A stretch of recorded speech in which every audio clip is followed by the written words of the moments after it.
Hello, everyone. I'm sorry for the technical difficulties. This is Sheila Little, your friend and expert leader in the field of changing lives. Okay.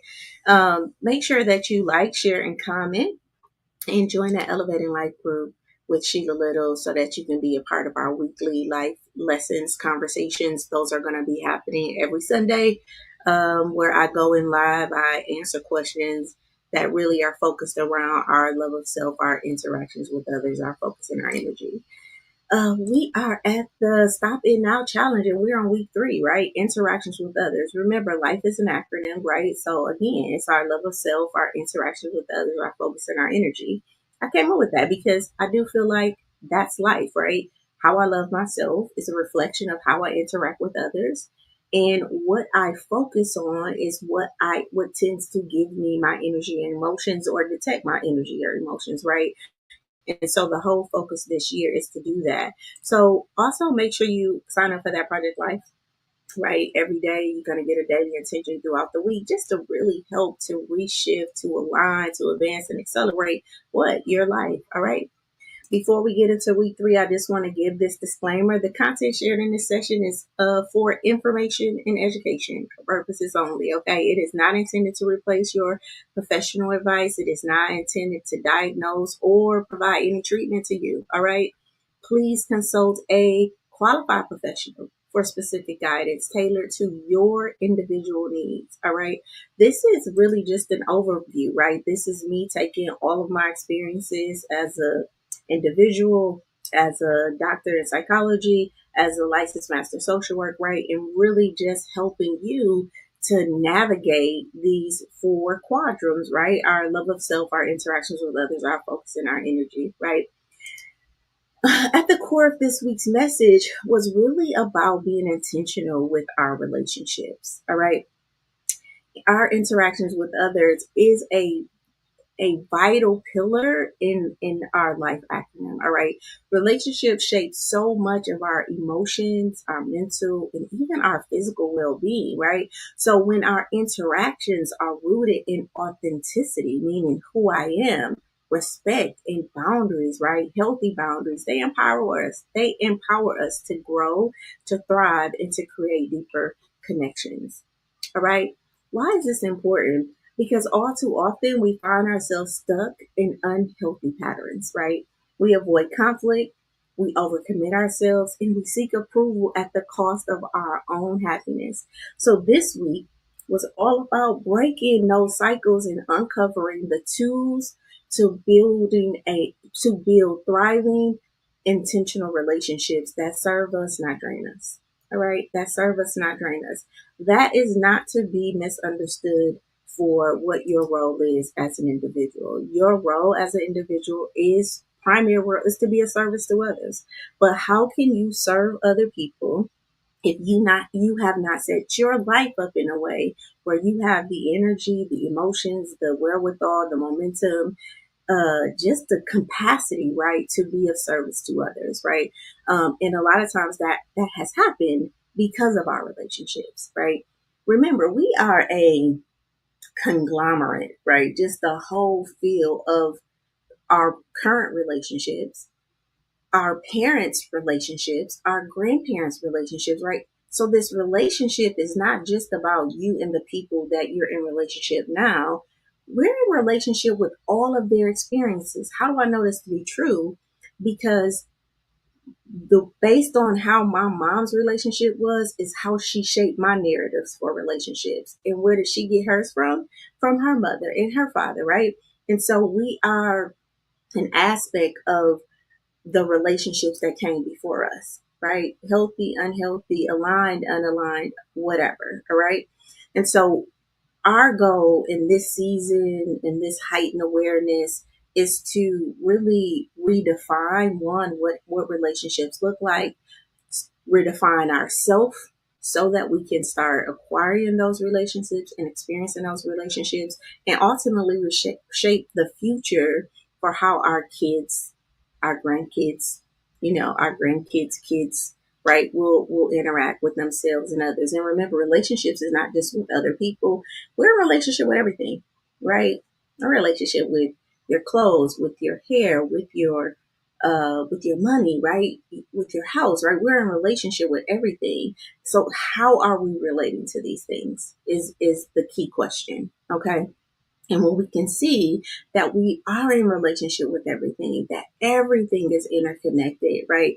Then I think that we will do the most integrative thing and really, seek to understand how I can better have a relationship with myself so that the relationships that I have, I can I can navigate those better, right? And not try to control the individual, but more control how I am responding. Okay. So I do want you guys to know that there are three type of relationships first. Before we even get into the six things, I have to give this understanding of relationships because I think that the questions that I received was based off of these three levels of relationships. So the first relationship is really a codependent relationship. All right. So codependency is defined as one or both parties that rely heavily on others' validation, right? On for their self-worth and or emotional stability. So we're depending on the other person for our validation, our self-worth, and our emotional stability. These relationships feel unbalanced, right? Where one person is overgiving while the other person is overly reliant. Okay. The thing about codependent relationships is that they can often feel draining. Okay. They can often feel um, like, yeah, like there's no balance. All right. How do you know if you're in a codependent relationship? When there's difficulty setting boundaries, right?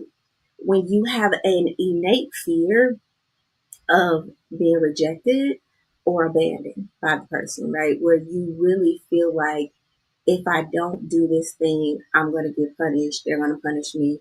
They're going to abandon me. They're going to reject me, right?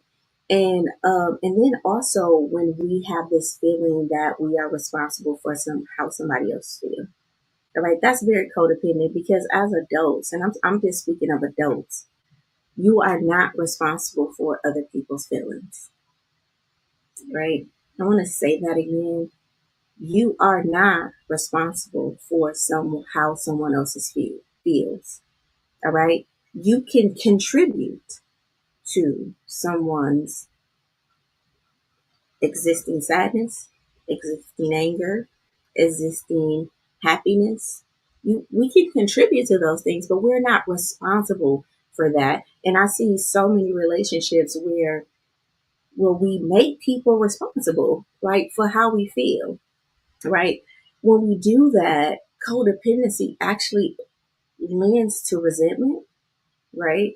To being burnt out, and then a loss of individuality, right? Like, I don't really know where I start and the other person begins. And this can not just be in our intimate relationships, but like in our relationships with our parents, in our relationship with our adult children, in our relationship with our friends, right? Very codependent. An example of this is a person that feels guilty when they say no to their partner's needs, right? Even though it's affecting their well-being. I'm burnt out. I'm tired. I just can't do it. Show me some compassion. And they're feeling like I can't say no because this person needs me, right? It is kind of like the savior, right? You're being the savior for everybody. And it's very much unhealthy, right? Because there's no true boundary for where your values, for your sense of autonomy, and where you start and where you end, and then the other person, right? All right. So we tend to, in codependent relationships, basically you tend to prioritize other people's needs above your own, right? And you justify it. If I don't do that, they're going to feel this way. If I don't do this, they're going to think this way, right? And this is just not healthy. All right. However, I think it is a lot of the relationships that we see today. All right. The next level of relationships is independent relationships, right? An independent relationship, each partner is highly self reliant. All right. They value their autonomy above all else. What does that mean? They value their individuality. They value their time alone. They value their own personal growth, right? So while this independent relationship is healthy, because I know where I start and where I start and where I end, and where you start and where you end, and I'm very clear about what your goals and aspirations are, and you're very clear about what my goals and aspirations are. Sometimes this can overemphasize, like, kind of like an emotional distance, or like a lack of connection, because we're so individualized that there's really no a feeling of true connection. So most people who are in this individual stage in their relationships, they're actually, in that paradigm I talked about, they're actually in achievement mode. They're trying to make things happen in their life, right? And they're using their relationships to propel that, right? And so you may often see, if you're in an intimate relationship with somebody who's very independent, you may actually see them thriving in their professional world and making connections, right? But you don't feel like they're doing that with you, okay? And this is because they are very much focused on whatever the goal is, all right? So what does this look like? How do you know that you're dealing with a person that's independent, or that you're independent yourself? Strong boundaries, sometimes to the point of avoidance. Like, that ain't my problem. I can't focus on that. I'm like, gotta be straightforward. All right. Reluctance to rely on or open up to other people, right? Like, sometimes people can be so independent that they are carrying the weight of life on them, and they're just not sharing, right? And fear of losing individuality or control. So people can sometimes be very resistant to relationships when they're very independent, because they don't want to lose this sense of autonomy. They don't want to lose the sense of freedom that they feel like they would lose if they got into a relationship, right? And so they tend to avoid that. Over independence can create isolation and a deeper emotion. And prevent deeper emotional intimacy. All right. So although this is healthy, because there are clear boundaries, expectations, goals, and moving forward, when you're independent, you're independent. And a lot of people are functioning in this. I remember the first time I dated somebody who was independent. And I was kind of confused, like, wait a minute, like, especially coming from a very codependent background, where I was needed and my opinion was needed and my voice was needed, and I needed to, answer the phone or be there. And then I met an individual that was just so independent. Now I'm like, wait a minute, what is that? Right? Like, you didn't call and check up on me, right? And then I had to realize that it really had nothing to do with me. Actually, this person wasn't not thinking about me. And they wasn't like thinking about me, but it didn't come from this, like, um, this belittling, like, you're not important to me. It's just that this person had priorities, right? And their priorities were important to them, right? And then when I got into my independent stage, I understood it fully, right? Like, yeah, you're important, and I'm not saying you're not, but these are my goals, right? And these are my aspirations. So what we want to do, I want to give an example of that. So, an example of an independent person would be a person that avoids asking for help or sharing their feelings with their partner, because they want to prove that they can handle things on their own, right? So, like I said, just very independent, just don't want to really share anything. Doesn't don't really They're really carrying the burden, because they're in it, and it's very intentional. I just don't think that we realize how sometimes a level of independency can create, like, these emotional deficits. So what we want to strive for is interdependence. All right. This is the opposite stream of codependency. And if you've heard of these terms, just give me a thumbs up, or put a one in the chat. So interdependence is a healthy balance between connection and autonomy, right? Both partners maintain their individuality, while also supporting and relying on each other in a mutually respectful way. And this is how I want you guys to see this. Like, if you have two circles, right? So codependency would be like these circles are on each other like this, right? They're literally, I don't know where one circle ends and the other begins. All right. Independent is like we're like this. No connection, right? We may be like this, right? I got my own thing going on, you got your own thing going on. We're in parallel worlds, but it's really like this. When we talk about interdependence, we're talking about an overlapping, right? Not so overlapping that it's all the way here, but it's like there's me, there's our relationship, and there's you. Okay. So interdependence, and then in that interdependence, you have also like time. So I understand that you're working, so we're going to have less relationship time.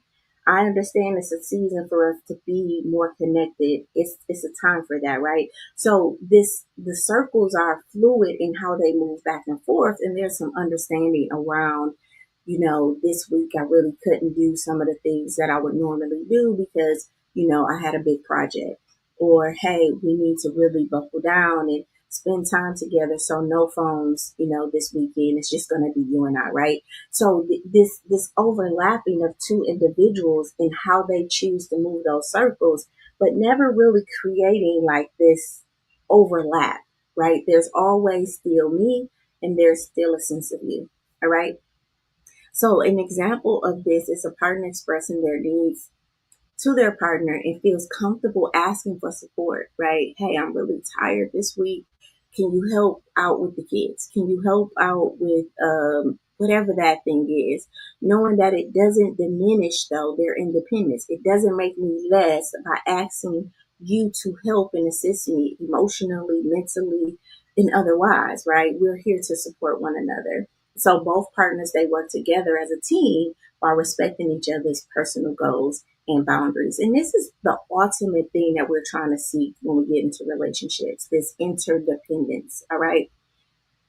Um, this is actually interdependent relationships are built when both partners feel secure, valued, and free to be who they are. And so, a big part of the work that I like to do with people is really freeing you up enough so you could be free of who you are. Because the more authentic and true that you become to who you are, then the more you're going to attract who is in alignment for you, for your future person, for the person you're becoming, and not really attracting from your mother's wombs or your grandmother's wombs or your father's wombs, right? And a lot of us are wondering, like, why am I attracting the things I'm attracting? And I'm a good person, and sometimes it just don't have nothing to do with you. Sometimes it's some repressed emotions that you haven't looked at. Sometimes it's some family dynamics that you haven't looked at, right? And that we need to update and make a some conscious decisions, some conscious restructuring, and really stopping, right, that story, the triggers that happen as a consequence of that story, the obstacles that happens as a consequence of those triggers, and the patterns that have developed over time, right? That is what STOP stands for, right? Our stories, the triggers that happen as a consequence of those stories, the obstacle that happen as a consequence of those triggers, and the patterns that you have developed as a consequence of that. And we want to stop that, all right? Okay. All right. Any questions, just put them in a comment and I will get to them. All right. So this week we talked about, we had some really good, I want to say, content because, you know, I do feel like these again wasn't just like some things I just like, oh, stop doing this. I really wanted to be very intentional about this, right? So day 13, which was Monday, we said stop avoiding difficult but necessary conversations. And the action that I requested was that you approach conflict with healthy and honest. That you approach conflict with healthy and honest conversation to resolve the tension and misunderstanding. Right. This is important because the truth is, when we avoid difficult conversations, it doesn't really make the problem go away, right? So we can think that, like, oh, I'm not going to talk about that. I'm just going to avoid it. But it doesn't make that go away, right? It often makes it worse. So what this means is that when we can have empathy and we can, have some type of resolution, and the goal is to build a stronger relationship, then we're able to be honest in our communication, right? And be able to truly speak from an honest space. But remember, if we're in a codependent relationship and we have a fear of abandonment and a fear of losing someone, then this is very hard for us to do, right? Because we don't have a sense of independency. All right. So when we have these conversations, you actually build trust and authenticity in your connections, right? And then remember, research shows that individuals who proactively resolve conflict experience 40% fewer relationship issues. 40%. When people just want to resolve conflict. But remember, and that's why I started off with those three relationships, because if you're in a codependent relationship, then avoiding the necessary conversations, right? That's what's going to happen, because you have a fear, right? You have a fear, like, if I speak my truth, they're gonna break up with me. If I say this, they're gonna argue, right? And so we want to start breaking that and really start thriving for a level of independence in our relationships, with the guidance of professional help and things like that, so that we can learn how to go from codependent relationships to interdependent relationships. But before we can do that, the gel in the middle of that is independence. All right. On day 14, we talked about stop overcommitting to others at the expense of your time. Right. And it was all about protecting your time by saying no to commitments that don't align with your values. Right. Because the truth is, uh, you're often left feeling exhausted, overwhelmed, and unappreciated, right?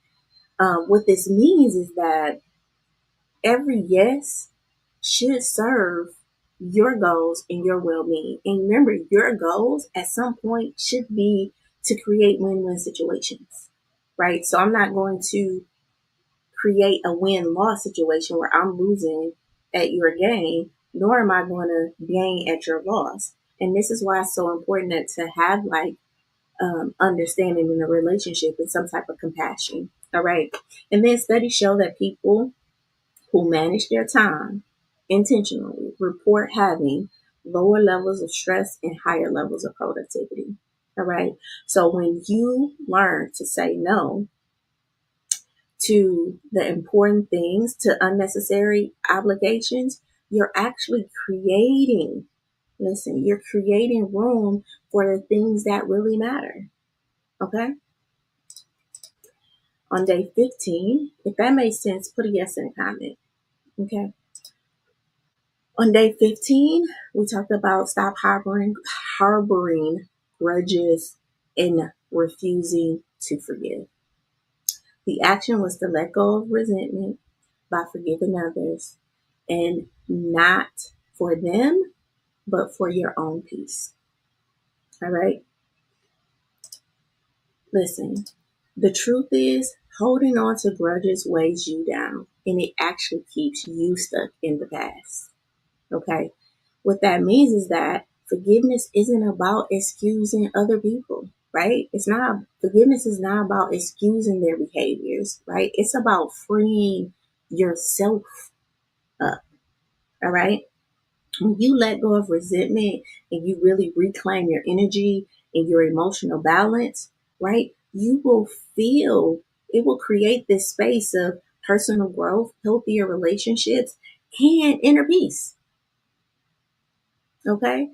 And again, I'm going to support that with a study. Studies show that practicing forgiveness reduces stress and improves emotional well-being by 30%. That means that if you are like at 40% now, right, you can go from like an E to a C, right?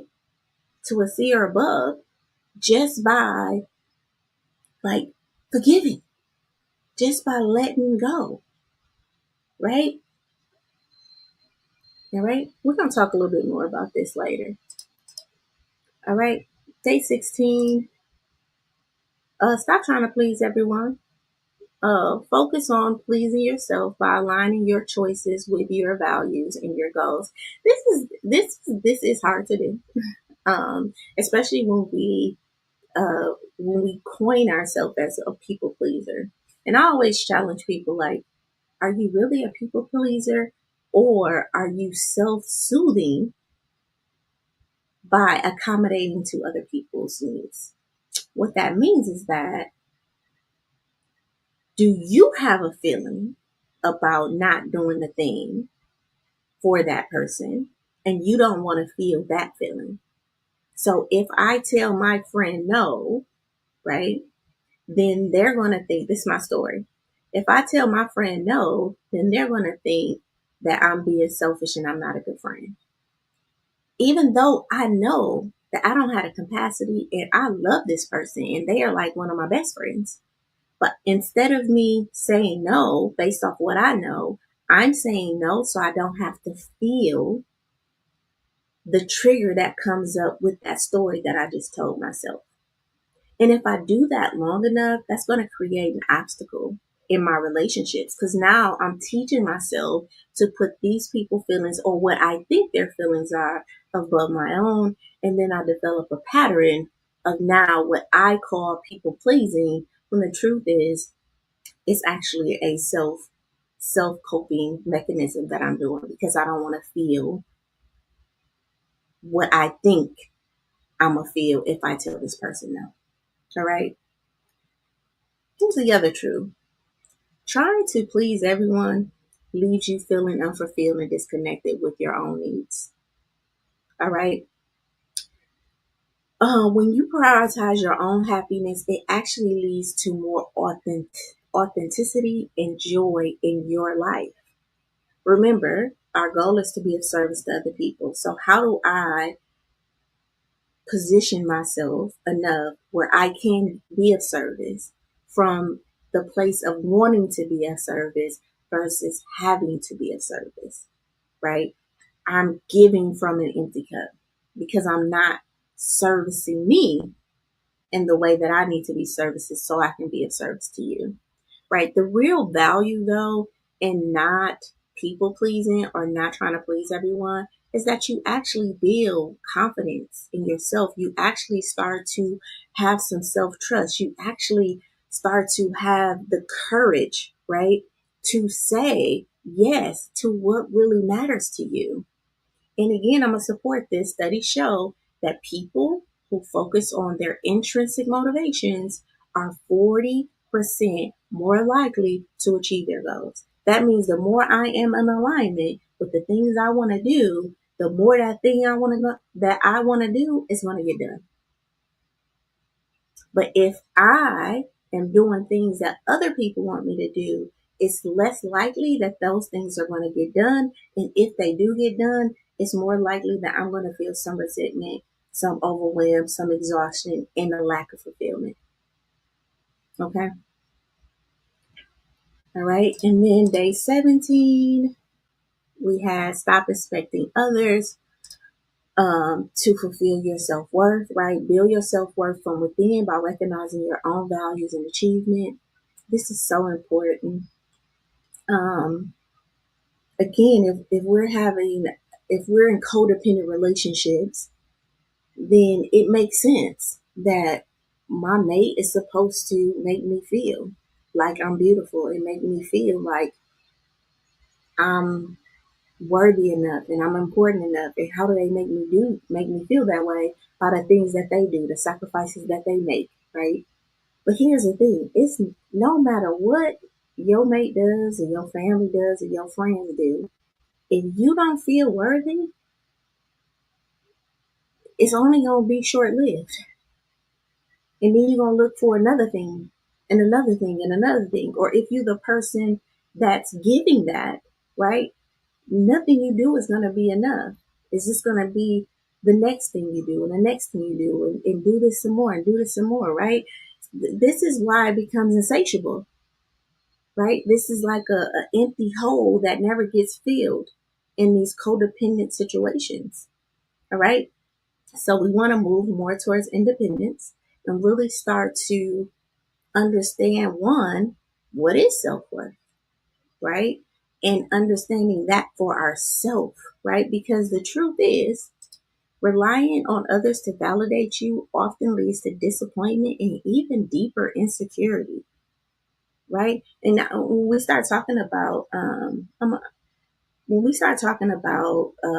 manipulation, and we start talking about, I don't know, narcissistic relationships, and we start talking about, I don't know, like emotional abuse and things like that, like it comes from this place, right? Where you're doing this thing to get this validation and this insecure and to get this sense of worth, and the person is seeing that and they're taking advantage of it. And the truth of the matter is, all people haven't developed to the great person that God created them to be. They're still on their own journey. Okay. And sometimes we meet people on a journey where you are, something for them to use in that moment to benefit them. And if you're saying, hey, use me, I'm insecure, I don't really know my worth, I need you to tell me that, then yeah, you're being taken advantage of. And that doesn't feel good, right? So when you start to learn your own self-worth, right, from within, not from external validation, you can acknowledge your own values. You can stop seeking approval and start really living authentically. And the real value in doing that is that you actually build resilience that empowers you to take control of your life and no longer be a victim. And then to be able to identify that, not judge that person. Because like I said, some people just haven't matured to independence yet, right? Some people are still in codependent stages. So they're looking for somebody that they can live off of, or somebody that can validate, that they can project their anger onto, or their discomfort or their dis-ease onto, right? That's the stage of their progression. And if you're ready to grow out of that, then you have to be willing to step out of the codependent relationships into an independent relationship with you, so that you can start to have interdependence, right? Where you're connecting authentically with other people. All right. And then I'm a supporter. Research shows that people with high self-esteem are more likely to achieve their personal and, professional goals. And a lot of us is like, I'm trying and I'm praying and I really want this, but it's like, yeah, but do you have the esteem? Do you have the momentum? Do you have the worth and the value from within intrinsically to go after that? Or are you waiting for somebody to give you permission? And if you're waiting for somebody, I'm giving it to you now. Hey, go do it. All right. In our last day 18, really stop neglecting boundaries in relationships, right? We really do need to communicate our needs clearly, like set the boundaries to protect our own time, your energy, and your emotions. All right. Because the truth is, relationships thrive when boundaries are respected, actually, right? And by neglecting them, often it leads to resentment and exhaustion, right? If we don't have the boundary, if we don't stand firm in our boundaries, if we don't even know what our values are and our goals are, so that we can create the right boundaries so that we can attain those things, then it is going to be very draining and exhausting, and you're going to feel stuck. All right. What this means is that setting boundaries isn't about pushing people away. It's actually about creating healthier, more balanced connections. And I think that we think that boundaries is pushing people away or putting walls up or disconnection. And it's really not about that. It's about, how do I have better connections, right? How do I have healthier connections? And this is how I'm going to put these boundaries up. If you think about your job, right? Or school, or I don't know, any place you go into, right? There's structure, right? You need to have on shoes. You got to have on a shirt. We want you to look this way. We want you to talk this way, right? That structure is there to bring about harmony. All right. So if we start looking at boundaries in our relationships as not a way to disconnect myself from you, or to disconnect myself emotionally, but more as a way for me to have more connection in a healthier way with you. So I'm present, you're present, right?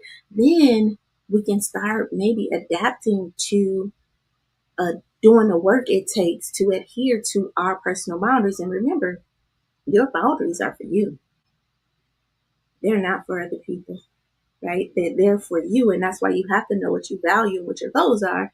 So now you're establishing a boundary around that, or like a fence around those boundaries, and you would adhere to them more because the thing that you desire, the values that you know, the goals that you desire, this boundary is protecting those, and you're so passionate about getting there that you're willing to do the work that's required to stand in your boundary, right? But if you're making a boundary because somebody hurt your feelings, right?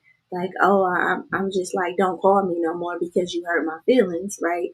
And you haven't developed the relationship of really knowing, okay, am I hurt today and then tomorrow, like I'm not gonna be hurt no more? Am I making an emotional decision? So I'm putting this boundary up today and I'm saying don't call me, but then a week from now you can call me when I ain't in that feeling no more, right? So we have to adhere to our boundaries. This is why we need to know what our values are and what our goals are. And again, that's why I created Project Life.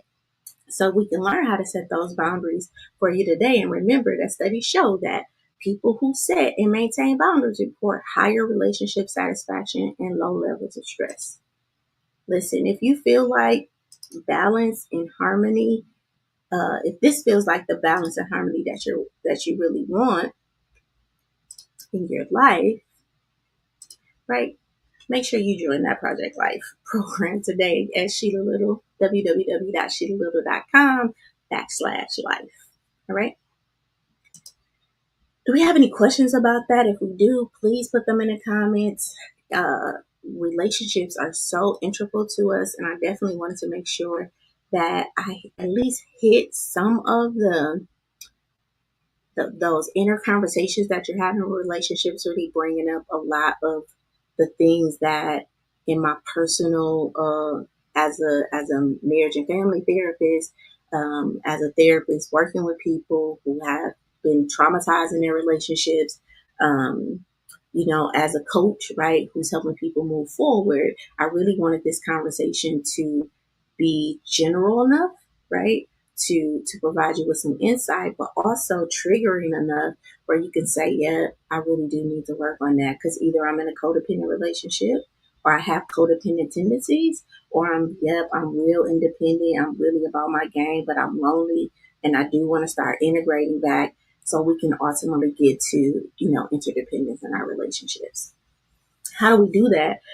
First is by debunking some of the myths, okay, about relationships. All right, so I'm gonna go through some myths. If these work for you, give me a thumbs up. Put a number 2 if you heard that myth in the comments for me. All right. So myth 1. All right. Healthy relationships don't have conflict. I've heard this so many times. Like, if I was in a healthy relationship, we wouldn't be arguing. This is not true, right? The truth is, conflict is a natural part of any relationship. Remember what I talked to you about, these circles, right? There's me and there's you, and then there's the overlapping. So to think that the me that was born January 23rd and grew up in my background and have all of my experiences may not never conflict with you and all your life experiences and all the generational stuff that we go through. It's just not true, right?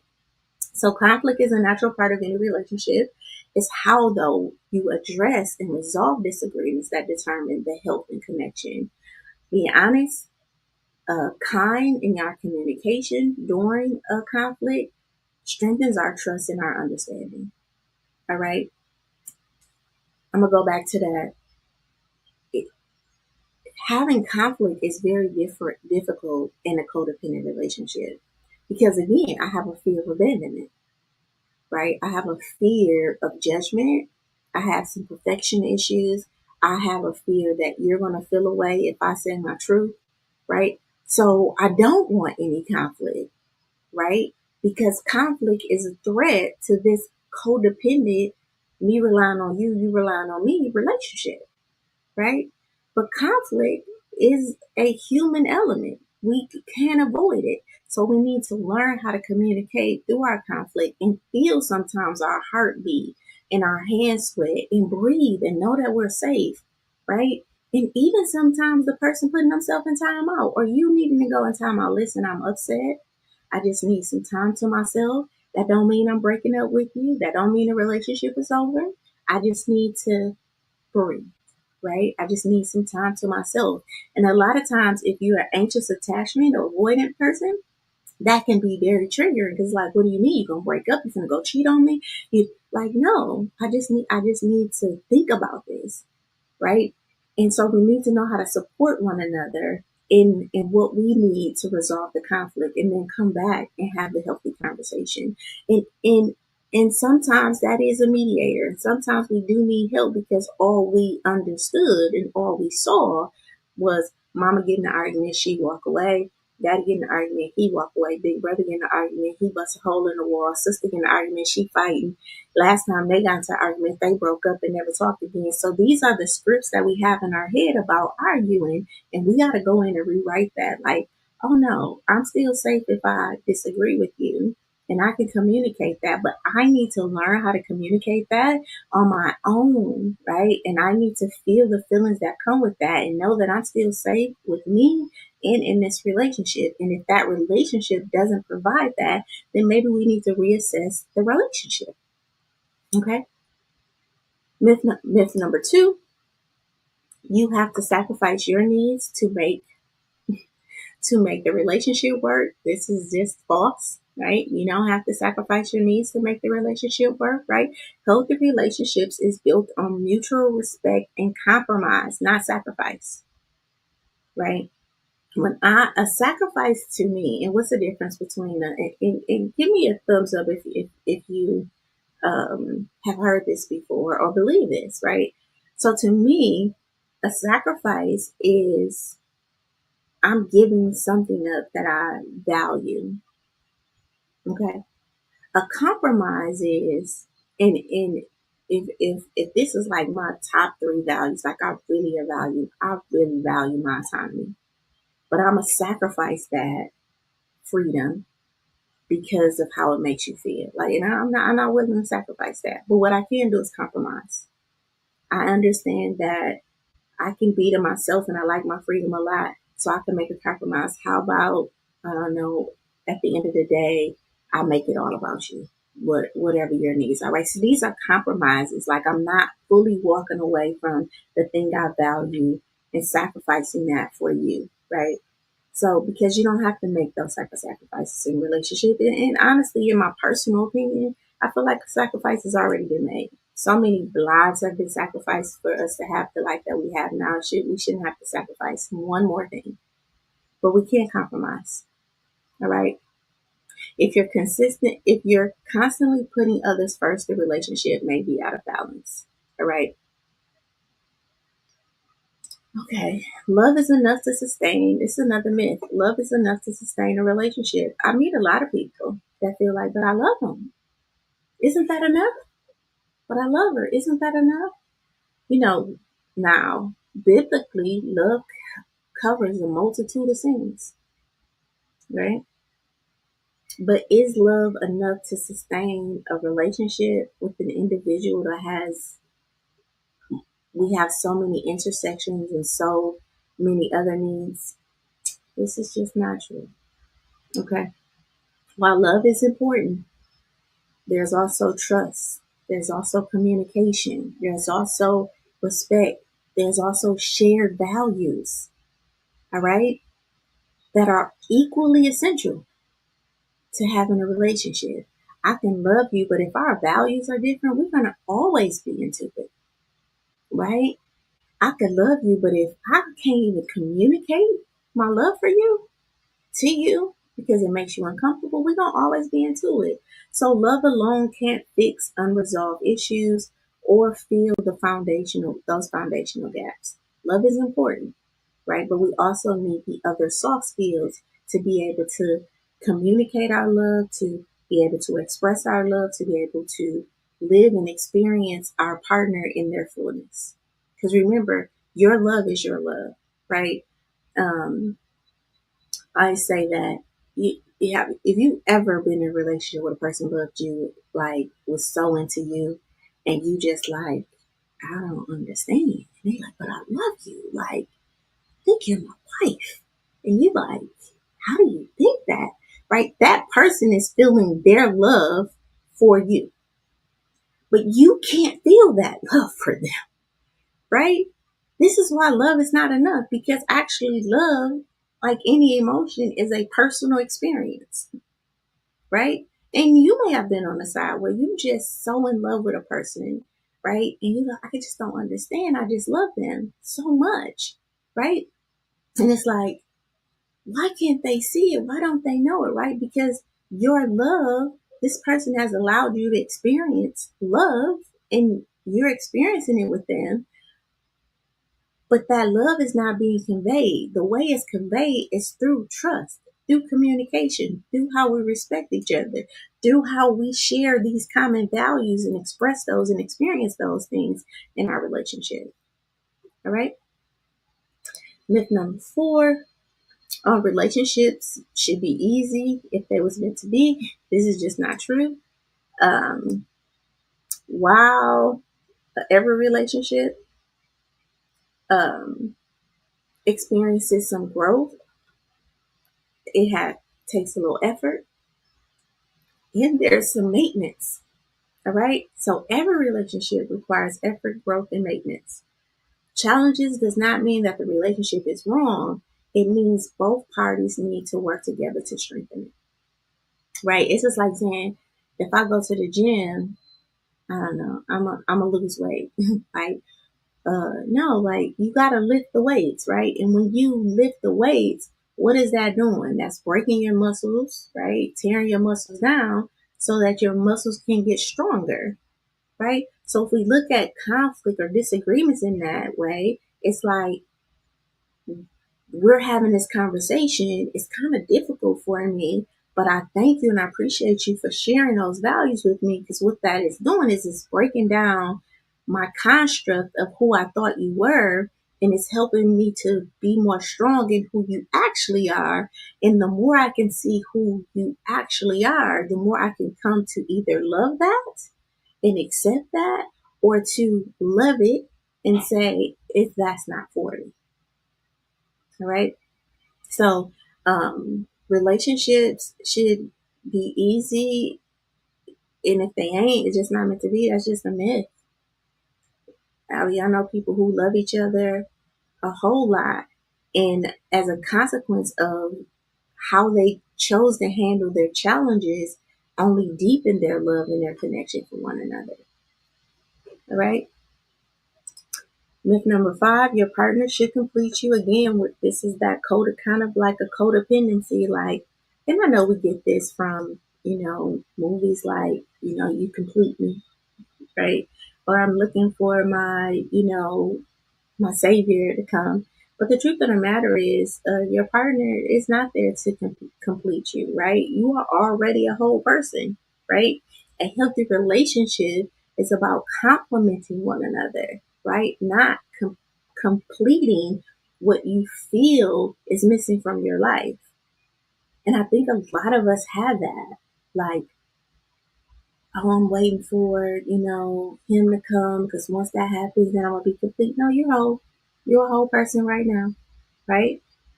So you may be a whole person, WHOLE, with a whole, HOLE, that you're trying to feel, but nobody else can feel that. And if you know that you are a whole person, WHOLE, with a whole, right? Either in how you're thinking or how you're feeling, then I would really recommend going to seek help so you can feel that whole. And then you can stand in your own independence and then attract someone who's independent, two whole people who complement each other enough that you guys can form that interdependent relationship and be able to share not just the ups in life, but the challenging moments, and really use those experiences to grow. All right. Myth number 6: you should always prioritize the other person's happiness. The truth is your happiness matters too, right? A balanced relationship allows space for both people to thrive and meet their individual needs, right? Myth number 7: good relationships don't require boundaries. This is just not true. All relationship requires boundaries. So boundaries are essential for maintaining respect, trust, and individuality in any relationship. They actually protect the both parties and help to avoid resentment. So boundaries are important. And remember, we're looking at boundaries as a way to have healthy connections. So you need to know what my boundaries are. I need to know what your boundaries are so that we can know how to dance together. Okay. This is a good one. Forgiveness means forgetting. This is just not true, right? Forgiveness is about releasing resentment and emotional pain. It doesn't mean that you're condoning harmful behaviors or forgetting the lessons that you learned. It has nothing to do with that. Forgiving is literally about releasing and accepting the fact that the past could have been anything different than what it was.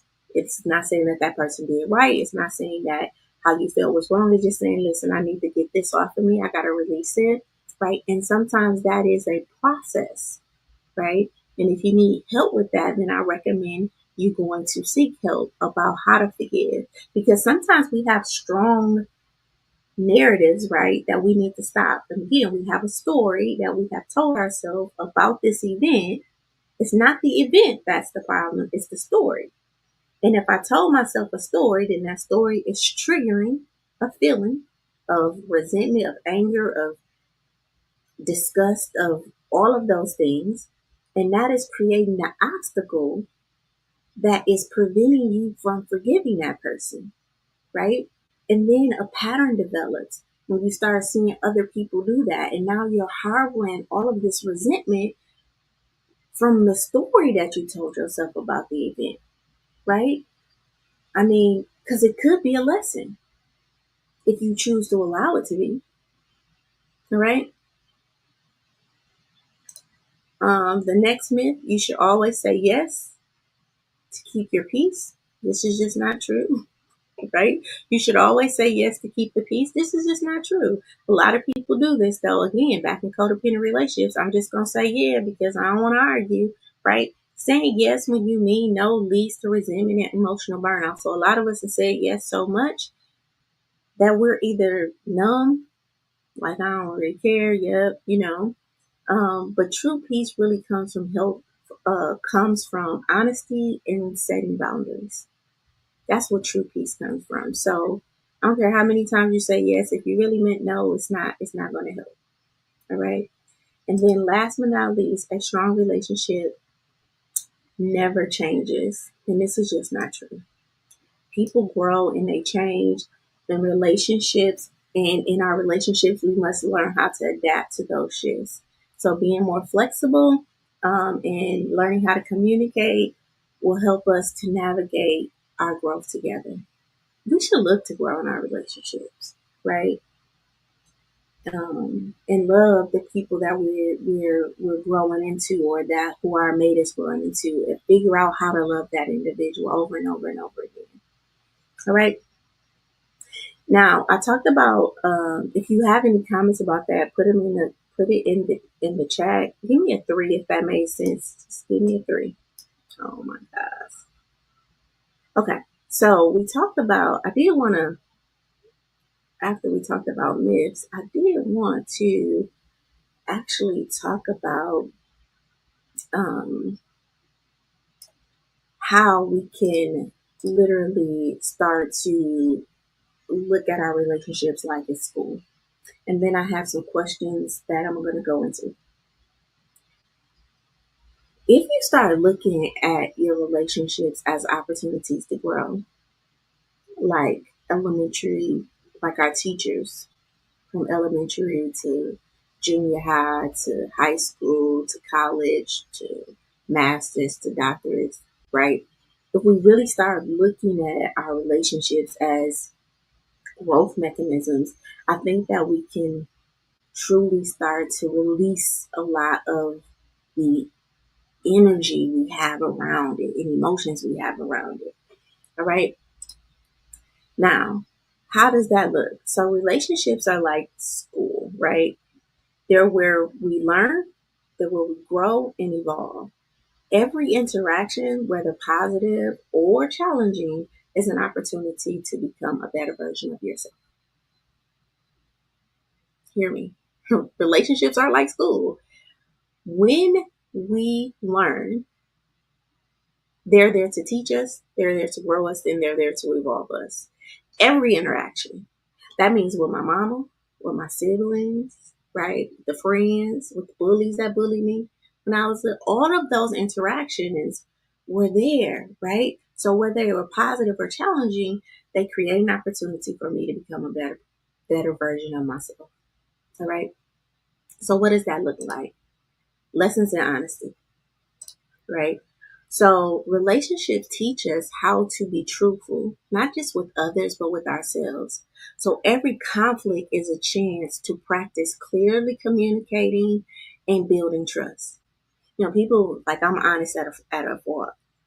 Like, I can't believe like you said that. Well, I'm not going to lie to myself in front of you because that's really what I'm doing. If I'm trying to get you to believe something that's not true, I'm lying to me and you just a witness to my lie, right? So some relationships are there to challenge you to be honest. And guess what? It don't feel like fluffy, right? Like it's like I'm gonna bear this truth and I feel uncomfortable. My heart is beating, my mouth is dry. But I need to let myself know that I can be honest.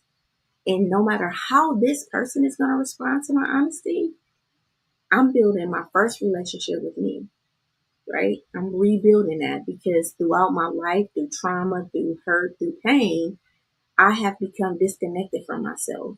And if I truly want to build an honest relationship with the people outside of me, then I need to let my inner child know. I need to let the aspiring me, the 12-foot me, all aspects of me to know that I'm going to be honest about you and how you feel.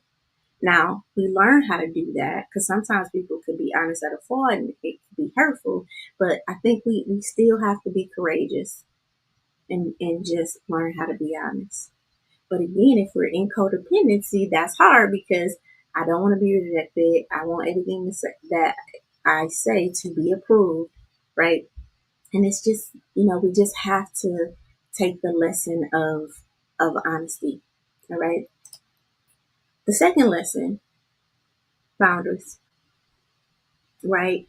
We learn the importance of saying no, protecting our energy, and prioritizing um, our well being. So, boundaries aren't walls. You've heard me say this, they're just guidelines for respect and mutual understanding. Listen, when we learn how to create these boundaries, we actually are teaching ourselves that we are valued and we are important. One of my boundaries always is like, don't call me a B. Now, I ain't gonna call you no BITC. Don't call me a BITC. Now, I have friends, they use that language all the time. Now, in the beginning, I'm like, don't call me that. And guess what? My friends will slip up and be like, B, let me tell you. And then they started to say, oh, that, I forgot. And then it just went away. Right? I didn't think that they were disrespecting me. That's how they talk. That's their cadence. But I was teaching myself because I had heard that so much growing up that we're not going to identify with that word internally, nor are we going to. I'm not going to identify that with that word internally, nor am I going to identify an individual as that word. So you can have that conversation all day. That's just the boundary of mine. I'm not gonna call you that. Don't call me that. So we ain't gonna play like that. We ain't gonna laugh like that. That's just the boundary. Now it took time because again, a lot of the people that I hung out with, that's their cadence, and they don't mean nothing by it. They don't mean to be insulting or anything, but I had to just continue to say, now, we don't talk like that. Oh yeah, I forgot. All right. Um, we have the lesson of authenticity. This is a good one, right? Building relationships challenge us to show up as our true selves, to honor our needs, and to stop seeking validation for others. So, a lot of our relationships are there to teach us how to be more authentic with who we are. Why am I sharing these lessons? Because I feel like when we start to look at people as a lesson or a blessing, right, we can really start to match our life. And a lot of us are looking for authentic relationships. We're looking for people to be honest with us. We're looking for people to show up and be truthful. But we're not. We're not honest. We're not truthful. We're not living in our authentic self. We're portraying a character that we think you want, you know. I remember personal story, like as a woman, first getting into my first real relationship. I had been in love before, but this is like my first real relationship. I moved in with the man, and I'm like, who do I need to be to show him and his family that I'm like good enough? And everything that I felt like I needed to be, like, domesticated, come home and cook, just this very was just not me. But I felt like I needed to be that to show this group of individuals that I was worthy or that I was enough or that I was good enough for this man. And the truth of the matter was, like, no, like those were not my skill sets, because a big part of it was I did hair from 15, so I never really was domesticated. I always worked. I was very much headstrong, so I went to school, and I delegated. So once I realized, oh no, this not your thing, I started to delegate stuff off. I got a house cleaner, and I like clean houses. I like food to be cooked, but I need to mature into that woman, and I'm just not her now. And I had to be honest with myself and authentic with myself about that, right? Because no matter how much I did, like, it still just wasn't enough. All right.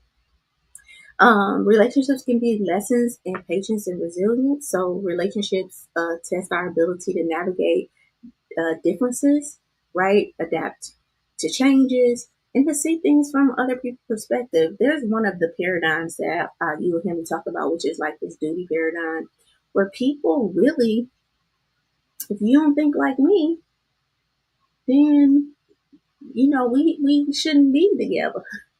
And it's just, it's not true, right? We Relationships are like pieces of a puzzle, right? And we're all shaped different, and we all have different perspectives and different views, and collectively we create a picture, right? So my views and my experiences in combination with your views and your experiences, now you've allowed me to see an aspect of a situation that I didn't even see before, right? So relationships are there to teach you patience and resilience, right? So they test our ability to navigate the difficulties, right? Can I be patient enough? Can I have the difficult conversations, right? Can I adapt to the changes that come with this relationship, right? Right? And then can I see and experience life from another perspective than what I thought, right? These are all lessons that if you really are growing, right, we can see that. And then lessons of forgiveness. Okay. Whether we know it or not, whether we're forgiving someone else or ourselves, relationships remind us that holding onto pain only hinders growth. So forgiveness is a powerful tool for healing. All right. So relationships are there really to teach us how to forgive. And the more we don't forgive, the more situations come that need forgiving. And after a while, I've met clients like this. I met people like this. Like, they just don't talk to nobody because they got a reason to hold these grudges against everybody, and not seeing that life is continue to bring and show this up, because they're like, when you going to forgive? We ready to move you on to the next lesson, but you harboring all of these reasons to not forgive these people, right? And now it's making you do stuff that's out of alignment. Now it's getting you out of character. Now you don't feel, I used to be a person that give, but I don't even give no more. I used to be a loving person, but I don't even love no more. I used to be this. Now you can allow all these experiences to harden your heart. So a big part of relationships is helping us to forgive. All right. And there's two more lessons in respect. Oh, this one, lessons in self worth. So relationships reflect how we see ourselves, right? If we don't prioritize our own values, it's easy to lose ourselves in seeking validation and approval. So healthy relationships start by embracing your worth as something that comes from within, right? This is so important. Relationships truly help us to understand our self worth. Because guess what? There's going to be a point in your life where you just like, I'm tired. I just can't take it no more. Right? And you go on this journey. I used to tell this story about I was dating this guy and I liked him. I loved him actually. I told myself I did. And he had did something. I mean, he was doing a lot of stuff. And this one time I was just like, I'm done. I'm done. Right? And he must have called me. I was blowing my phone up. And then, like, I answered, and he was like, I'm so sorry. I did that. Like, I promise you, I won't do it no more. And I'm like, really, that's all I really wanted to hear, right? I just wanted him to acknowledge, like, that he had just did wrong. And I was like, okay. And when I said okay, literally, I saw, and if people who know me know I'm not a visual person, I don't see stuff, but I said, okay. And I literally saw my heart, like a heart with two eyes, two arms, two legs. It jumped out and it just started to walk away from me. And it walked over to my dresser and it like just started throwing clothes like into the suitcase. And then I just saw my heart like walking away from me. And in that moment, like I felt so like, oh my gosh, like I've chosen yet again somebody over my own emotion. And at that point, I just had to tell that individual, like, thank you for, recognizing your wrongs. I just can't do it, like, do it no more. And then I vowed at that point that I wasn't going to choose another heart over mine. Because seeing my heart walk away from me and go up that curly, listen, it was like clothes hanging out it was very visual. It was very vivid. It was like a cartoon, but it was very like vivid. I could see my heart walking away from me. So that relationship taught me self-worth. Like I'm worthy enough to choose my heart. And if you want to keep playing with it, then that's fine. You can do that somewhere else. You're just not going to do that here. So I'm going to have to create some boundaries. Okay. And then the last thing was the lessons of respect, right? Respect begins with how you treat yourself, right? So relationship teaches that setting and honoring boundaries isn't selfish, it's essential, right? And when you respect your own time, your own energy, and your own emotions, you will guide others to do the same, right? A lot of times we're asking for this respect from people, but we're not respecting ourselves. So ourselves don't really know. We're not respecting ourselves. So ourselves don't know how to communicate, don't even have the information to communicate like, hey, I'm a respectable person. All right. And so we really need to learn how to respect ourselves so that we can teach ourselves those 750 million particle cells that make up who we are. We're teaching them, right?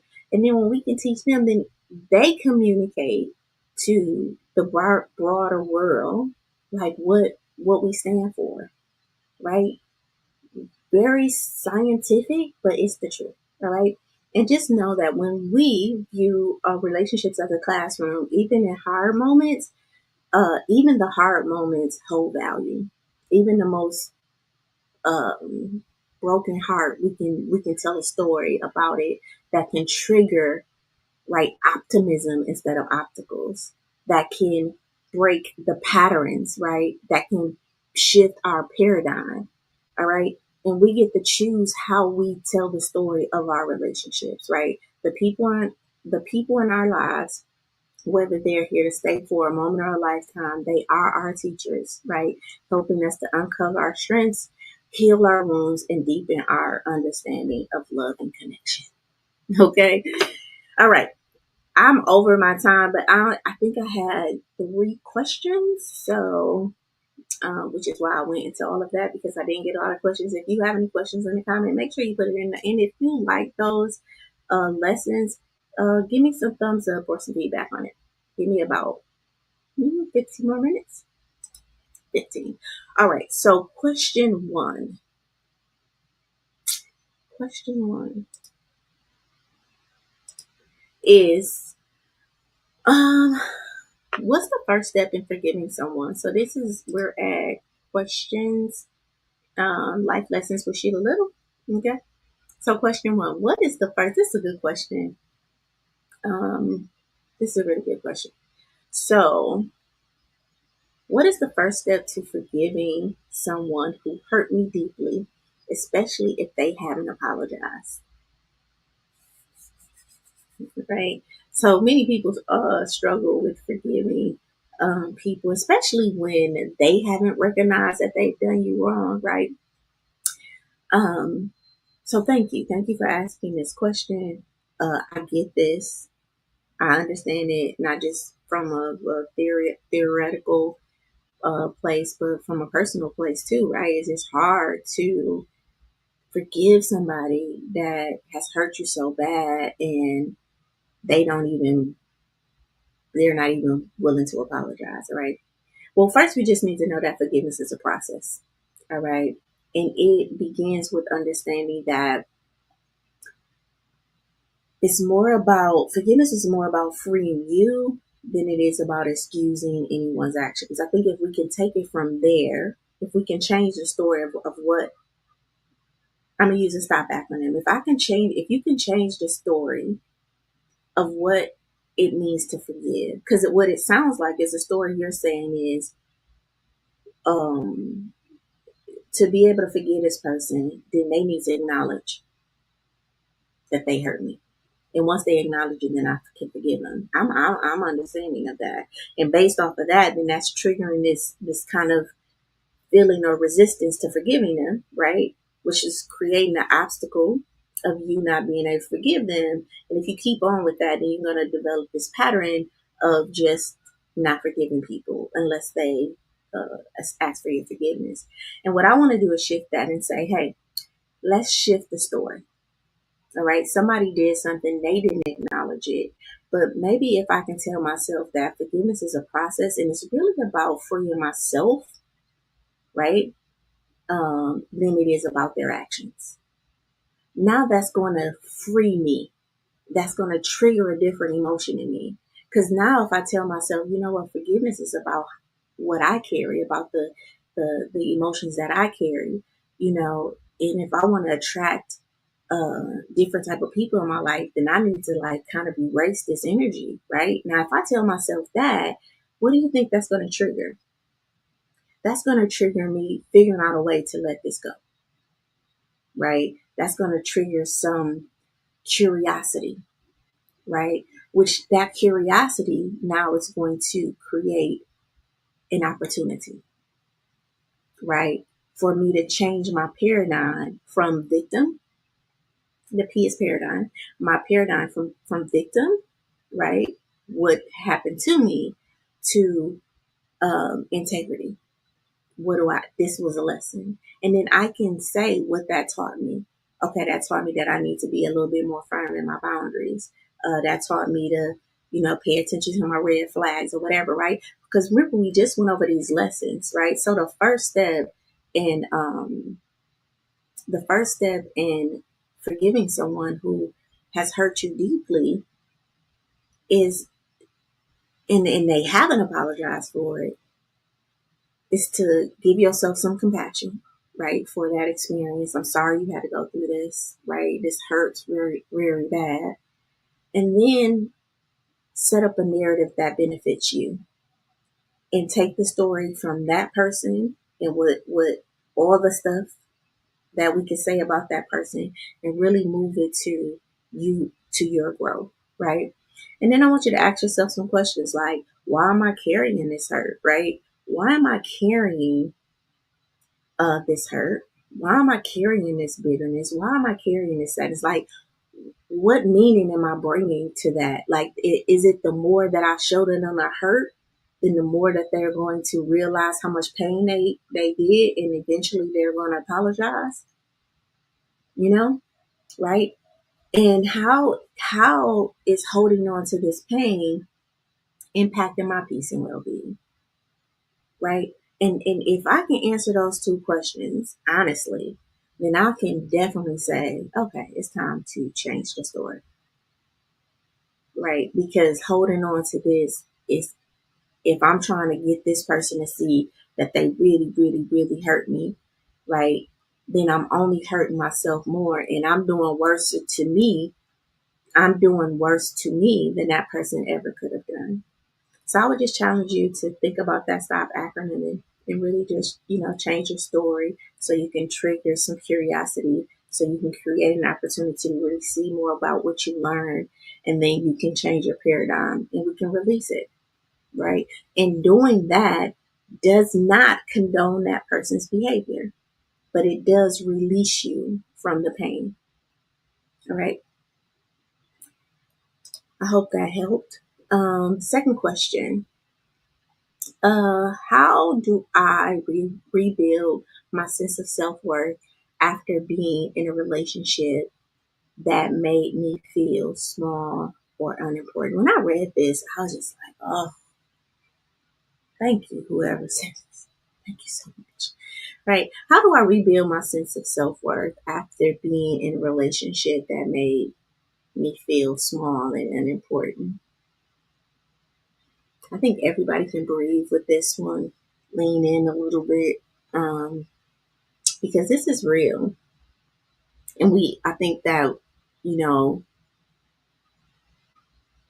I think a big part of us can say that we've experienced this. And I'm sorry that you had to go through a relationship that made you feel small and unimportant. Just know that rebuilding a sense of self-worth really starts with connecting back to who you are, right? So to lose your sense of self-worth, it meant that you had a sense of self-worth, that you have a sense of self-worth. And again, it seems like you've made decisions that took you further and further away from the worth that you knew you were. And maybe it wasn't intentionally, but each time you kind of did what this person wanted versus what you wanted.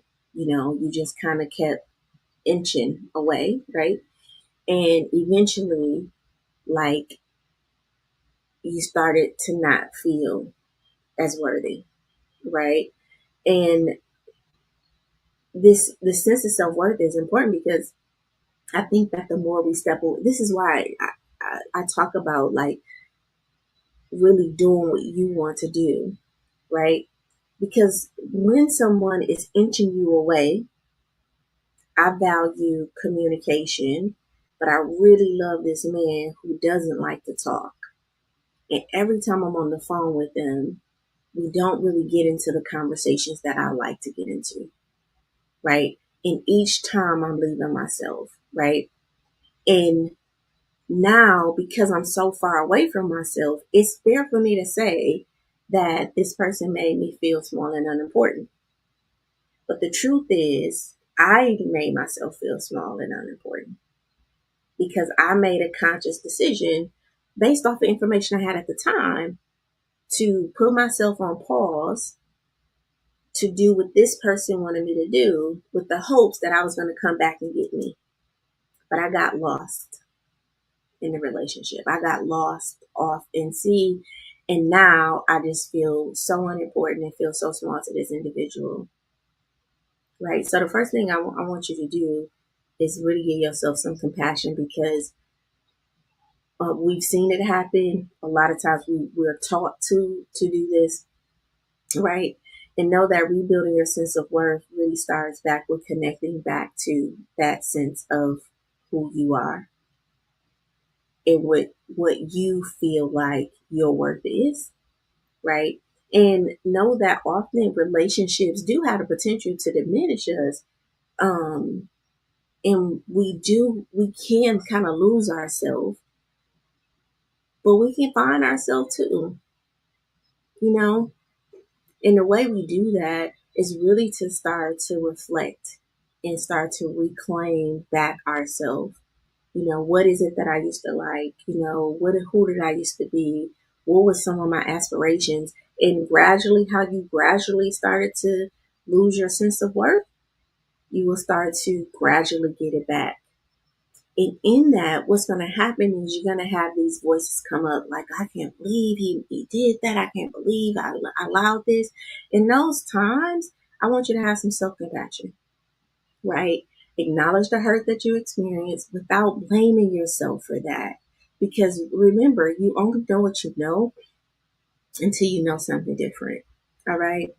And then I want you to start speaking kindness into your life. I think that letting yourself know that you are worthy of love and respect and happiness, right? No matter what this person told you, no matter what you felt, in the pursuit of whatever that relationship was. And guess what? We're looking at it intimately. Well, I was looking at it intimately, but what just came up in my spirit is this could be a mom, this could be a sibling, this could be a friend, right? Like people have a tendency to kind of pick at us and kind of pull at us, right? And pull us away from our center. And this is why we have to, go through that state of becoming independent and really figuring ourselves out, right? So we can set the boundaries and be very intentional about our boundaries so we can restructure, reform, rebuild ourselves, and then integrate back into um, inter interdependent relationships, right? The biggest thing is just to give yourself compassion. You know, a lot of times it probably had nothing to do with you. I do say this cat thing because we allow to participate in, but I do feel like sometimes the stories that we have, the reason why we bear these costs is because we really do think we're gonna recoup that. We really do think people gonna change. We really do think that the person gonna realize how valuable we are. We really do believe some things that just not true, and we definitely have to go back in and update those beliefs, and really start being the change that we want to see in the world. All right. I did write a note though. I said that rebuilding your self worth is a journey, right? Each step that you take is going to bring you closer to your values, right? And becoming clear about who you are and what you want again. And just remember that your worth isn't determined by how somebody else treated you. All right. It is built from within, and no one could take that away from you. Right. And so I just say kudos to you for even acknowledging that you were, becoming more separate from yourself and you asked that question because, I think that is a question that a lot of people have. Give me some hands up if a lot of people have that question, or put some fours in the comments. All right. All right. And then our last question for tonight is, what can I do to stop seeking validation from others and start feeling confident in my own decisions? I think we had this one like last week, and I just want to say that, and it's coming up, and I do really think this is a real thing. People, I say it, it's a learned behavior, right? We have literally been taught to seek validation. And remember, in codependent relationships, if we came from a codependent home, we we've been taught codependency. It is somebody else's responsibility to validate you. But just know that this is just not true. That we don't need other people's validation. All right. So what can I do to stop seeking validation from others and start feeling confident in my own? I would just say, um, start trusting yourself, right? And recognizing that your opinion and your choices are enough. And it's not going to start off like 100%. right? But the more you're willing to be wrong with you, the more you're willing to be wrong for you in the pursuit to be right for you, the more confident and the more worthy you're going to feel. What does that mean? The more I trust me and I learn how to trust me and I allow my internal system to navigate me, I'm willing to be wrong. I'm willing. Listen, I feel this 100% of my spirit that you like, that this is not, that you're just not telling me the truth. Like, this is 100% now. I could be 100% right and I could be 100% wrong. And I'm willing to stand on this truth or lie for me, because I need to let myself know that. Right now, find out I'm 100% wrong.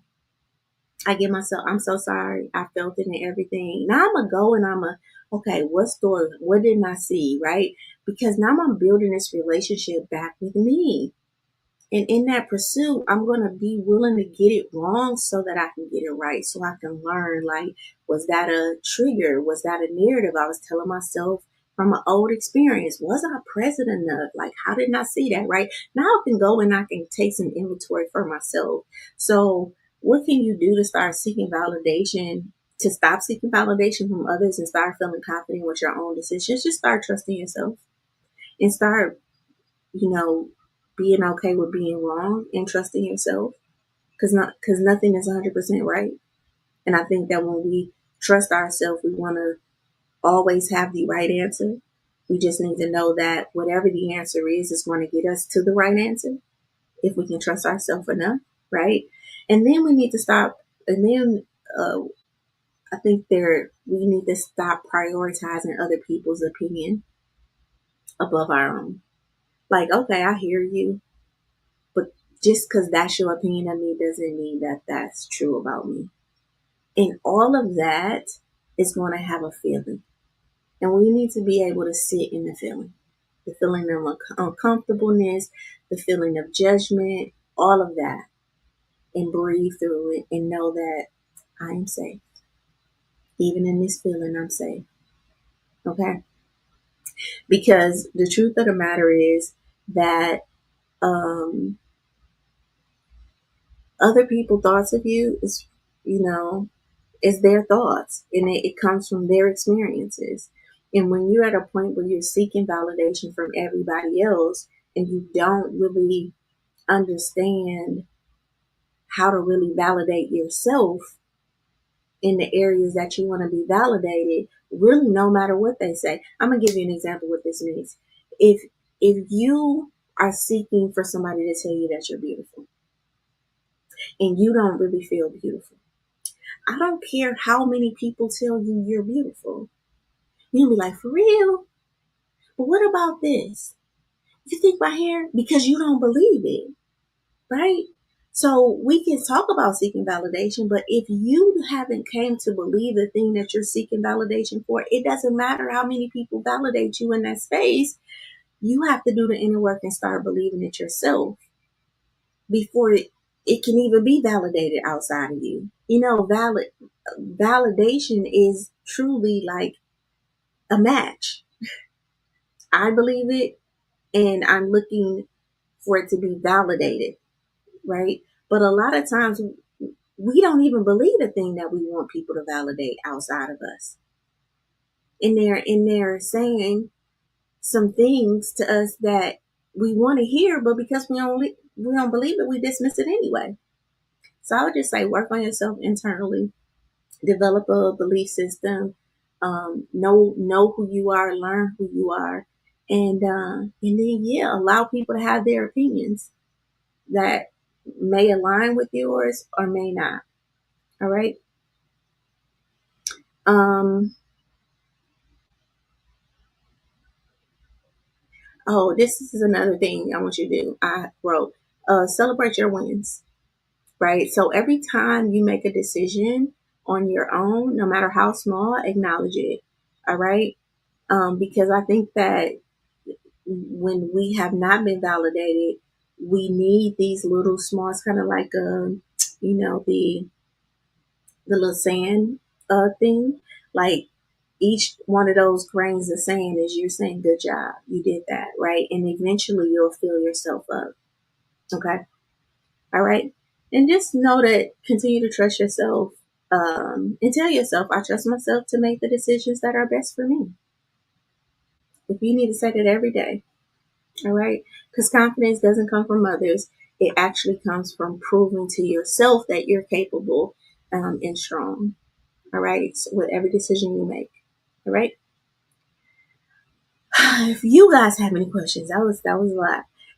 Not those questions was a lot. Thank you guys for the questions. I'm just saying, going through the technical difficulties, coming back on. I hope that this resonated with you guys. I hope that you'll listen to it again. You'll share with a friend. Like I said, relationships are a big part of who we are. We are the consequence of a lot of the relationships that we had, and a lot of us are looking to form better and healthier interactions. So, one, see if you're in a codependent or what codependent relationships you currently have. Um, Figure out what codependent relationships you currently have. Move to a level of independency, and so you can start really experiencing some interdependence in your life.